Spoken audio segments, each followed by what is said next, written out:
All right, we're back. You just saw us play a two-player game of Deja Vu. Yep. I enjoyed it. I'll Yeah. say that right off the bat. It was good. A lot of mechanics that you've seen in various games reminisce of Five Tribes. Five Tribes is the picking up and dropping on tiles. And Five Tribes also has set building in it too, so it's got that too. I would say that some of the different stuff though was how you buy the cards. You know, you're not dealing with the purchase of the card is what gives you the power. Like in Five Tribes, it's you should get the 1 power on that move, and then you can store some stuff for victory points at the end. So there was some of that, but the I like the fact is that you know that your pieces are going to come back too, but you don't know how they're going to come back because you really get hammered hard when you're waiting for one thing. And the other person may not even know that they're messing you up. Yeah. And then all of a sudden you're like, I need this, and you're looking around, you're looking at the board, you're looking at the board, you're looking at the board, and then you look at the, what's it called again? The hive. And then you look at the hive and you go, there's the other one. Yeah, because there's only 2 of every shape color. 2 of every shape color, so if you're looking for a certain color in a certain shape, it might be over there, and then... because the last turn, Mickey was looking for the yellow moon, and I actually had one stored on my card, and then the other was on the board. So. Which was fortunate because I only needed 1, but in any case that you might need 2, which is particularly important for the stuff in the, I call it the market, but whatever they call the cards that are static. The public area. The public area. So those all require duplicates. So if something is sitting in the hive, you're waiting until it comes back on the board, and you're hoping that somebody doesn't use it before you do. So you better at least grab the 1 and store it if you can. Yeah, you got to store, or you got to hope you get a white question mark thing. Which, so anyways, yes, I enjoyed it too. It has a lot of the mechanics that I like. Learned some stuff along the way. I think both Jeb and I, when we started, we didn't see as much of the importance of moving the girl around. She's a huge strategy. We both wondered how crazy this would get in a 4-player game, which I think it could be. Like, I think by the time it gets around to you again, you've got to re-strategize what you're going to do. I know halfway we were playing, I noticed what Mickey was picking up with the flowers, and I was like, all I can go for are the 1 fragments, and the gray one would have helped Mickey as well, so I knew he wouldn't care, and if he noticed that it was a chance to screw me over, he'd be like, yeah, I'm taking it. So I was like, I gotta kind of move the girl away so that he doesn't get what I'm going for. Yeah, if he, I mean, I guess he could have, well, that was really he had to take the gray first, because he had to keep me from, because I wouldn't have known what he was trying to do initially, other than maybe trying to stop me. But I mean, I only had 2 and 3, so unless he was going to dart across the board and go for the 4, it was unlikely. Like I said, I think that there's a whole world of strategy that we just barely touched on in our heads, and playing the game. So that's one of the things I think that was pretty nice. I think if you like this type of game, I like the fact that it's a little bit smaller. This is a little bit more portable. Yeah. It sounds kind of complicated. I think when you're teaching somebody, it's almost one of those games where it's like, let me just set this up instead of trying to tell you everything. Yeah. And let's just play a couple moves, we'll reset, and everybody will be good. Because there is a lot to explain, yet the mechanics are really, really pretty simple. And once you have it, and the top-down feature when you're buying a card, very reminiscent of Elder Sign, that type of thing, although you're not rolling dice, so it's a little more strategic in terms of, well, I know I have to do this top to bottom, but I have to be able to find it on the board. And that was one of the key things, because the short-term memory, to put it in there, you have to start with the top. Because there were times where I picked up stuff and I was like, I've got the middle symbol, but that's no good. I can't do anything with it. Yeah, so unless you have a treasure chest and wait for a later turn, you're kind of... I like also like the way the board works in this game. If you're Five Tribes is going to come up a lot because it's so similar, but if you've played that game before, it's really easy to get stuck across the board. I feel like it was very, very intentional the way they set this up and making them touch the two corners and stuff like that, because almost every single time, if your piece was on the board, you should be able to acquire that other piece somehow.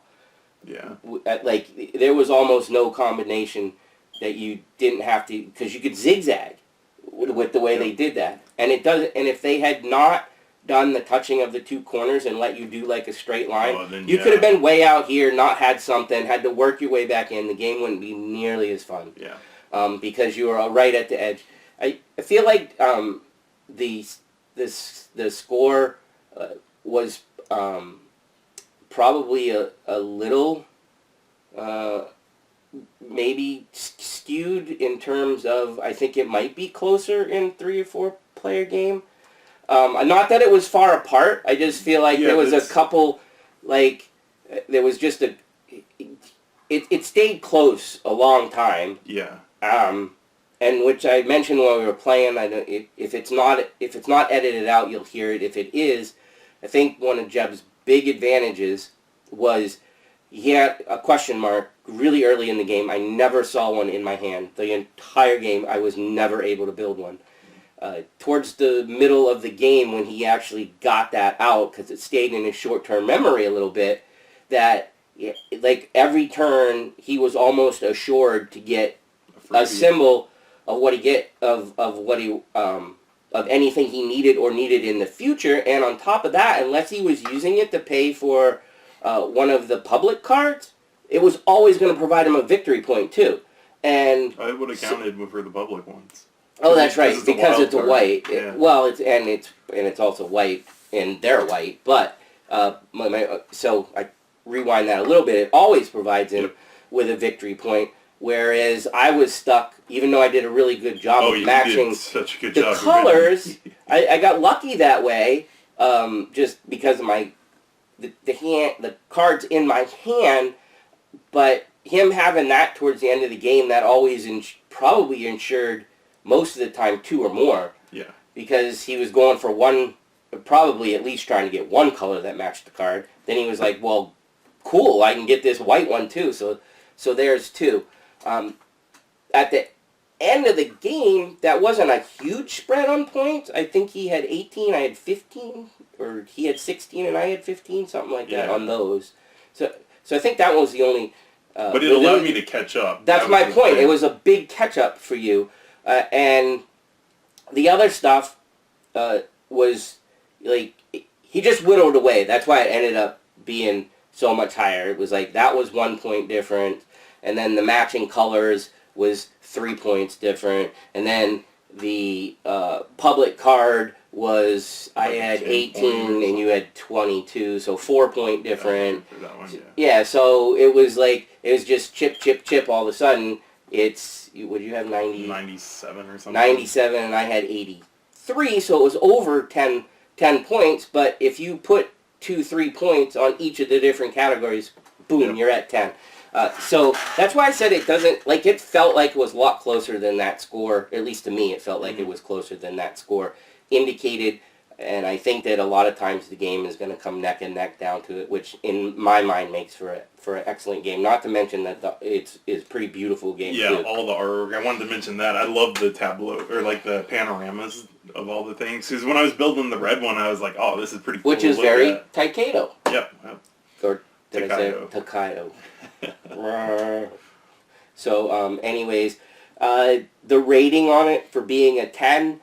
10 plus for 10 plus, probably decent.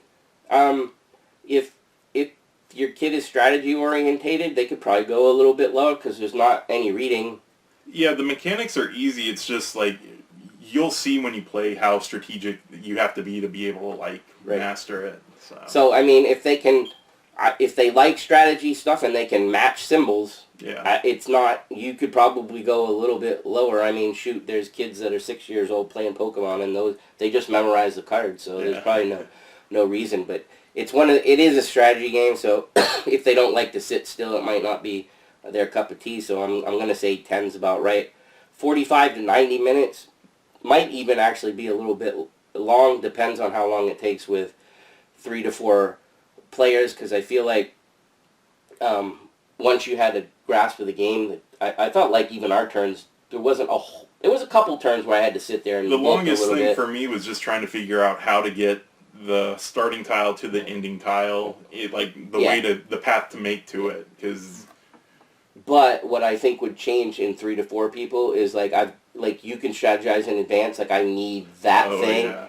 2, 3 people, by the time it gets back to you, that might be gone. Changed, so every single turn you might be like, okay, backtrack, I need a circle instead of a moon. Yeah. Backtrack, I need a star instead of a circle, or whatever, however it would go. But that keeps you busy on other. Oh yeah, turns. So absolutely. But I guess my point with that is by the time it got back to your turn, you had a strategy. You were going to burn out your turn in 5 seconds. Now it's like, oh, it's my turn. Everybody blew everything. I got to study this board again for a couple minutes. There's not a ton to study unless you start getting a hand size of maybe 6 cards or something. Then you have a lot of options. I don't know.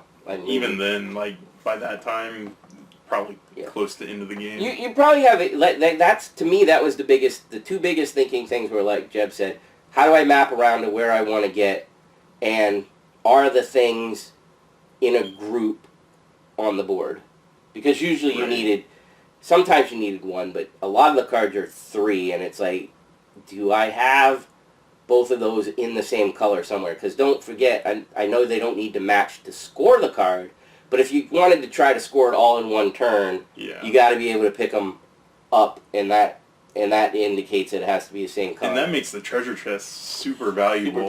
Because then you can pick up something that you're like, well, I couldn't have picked it up like in one shot, so I can hold it. There aren't really any cards that you can't see the value of them once you start playing, because it's like, even the footprint with the girl, the have faster to. you get her running around the board, you can pick up your stuff. You have to get lucky to be close to if you're going to stay the whole game with 1 footprint, that if you have any chance of getting those white public cards, you better hope that it just ends up close to where it is and the other people just don't realize you need it. And always move her on your turn, because you're only getting 1 movement. So. That's true. I mean, and maybe that's something that until Jeb just said it, maybe that's something that, I should have been doing for, like, the future. It's like, well, if somebody else moves it, so I ought to try to keep this girl right close to... I mean, I get the free move. I don't have to plant a flower. I can just move her. Yep. So I might as well hinder other people and make sure it's close to what I have. However, if I do that, I might be putting it close for somebody else, too. I don't know. Anyways, I think you guys get the point that there's a whole lot going on in here, and that the game's got a whole lot going for it. I don't even remember Jeb backing it. Usually we tell each other what we back or make fun of each other or whatever. And sometimes we remember what it is, sometimes we don't. But this was a good pick. Well, I didn't even realize all the mechanics in it. I remember when it came up and I saw the art and they have like the story they were like doing every update or whatever. I was like, that's pretty cool. So I was like, I'll give it a shot and see how it goes. Yep. Because Fallen Angel sounded really cool when I read about it, and we ended up playing, and that was fun. Yeah, so. And if you are a 5 Tribes lover, I would say that this it's not an exact duplicate. There's enough other things going on. Like I said, I mean, even with just something as simple as the set building in this game, you always have to try to get to the marketplace and have the money to be able to do that in 5 Tribes. Sure, you have to have the money in this, but it's the symbols and stuff are always out on the board, so you can be planning to be like, oh, I want to get this, and there's multiple kind of different sets that you can try to build too, like the colors or the sets of the fragments. Yep. So there's lots of different ways. Anyways, again, thumbs up from me. Yeah, so I think we covered all the stuff that we liked about it. Anything you didn't like? One of the annoying things is the lightning bolt doesn't fit in the hive. When it's laying down. When it's on its side. But then when you put it on its side, when they're straight up, you can't see what the symbol is. So I have absolutely no idea why they didn't just make that thing just, like, it only has to be a little bit bigger. and maybe the little bit bigger because every single hole has to be a little bit bigger. Yeah, but it was no way it was going to be this big. But maybe they wanted to keep it combined. Yeah. That was just like a nitpicking thing for me. It was funny because when we first set it up and Mickey started playing, he was like, fits. It doesn't fit. And he's like, that's going to annoy me the whole time. And it did. It does. Because how do you make such a... Like, everything is top-notch. Yeah. The components are top-notch. The playmat's a nice touch. You know, the cardboard seems like it's not going to warp. The cards feel nice, etc., etc. And then you make the holes too small for one chit? I mean, seriously? Yeah. No. Other than that, I don't have any complaints. I would like to... I kind of am... Who knows when we'll get to it again, but the pets sound fascinating, and I'm sure Jeb's excited since he knows he likes it now to see what the solo... on the solo, and I was like, I might do that more. Yeah, and maybe you'll get a solo episode of Jeb deja vuing without me or whatever, because there are a lot of people that, you know, their spouse or they're single or whatever, and they don't, you know, it's like, I want to play a game, I don't want to sit in front of the TV right now. And there's plenty of games out there that have those options, this being one of them. So hopefully you'll see Jeb do you know, he'll be like, hi, it's Jeb. I don't have Mickey because I don't like him, so we're going to play Deja Vu by ourselves. There's also the co-op mode. And the co-op mode, So if somebody wants to see us do that, then just let us know, and we'll try to get that in. Anyways. The only other thing was, when we were playing, I noticed every time I would, like, put stuff on the board or move stuff around, my fingers, I don't know if it was just me, but, like, when I'd knock one of the little tiles, it kind of was a chain reaction. Towards the end of the game, some of the tiles were just enough off that I wasn't sure if it was connecting or not. And I don't know if that was just me, like, being clumsy or what. To address that issue, I feel like if you're literally trying to place a piece so that it's not connecting with another one, like I have a piece here, a piece here, a piece here that might connect, really slide that thing over so that it's not, so you're like, I'm placing this because I'm trying to be a jerk so that this portion of the quadrant is way out here, but it still meets the rules. So if that's really what you wanted to do, otherwise I don't think it was that big of a deal. You can kind of tell on the board what it was.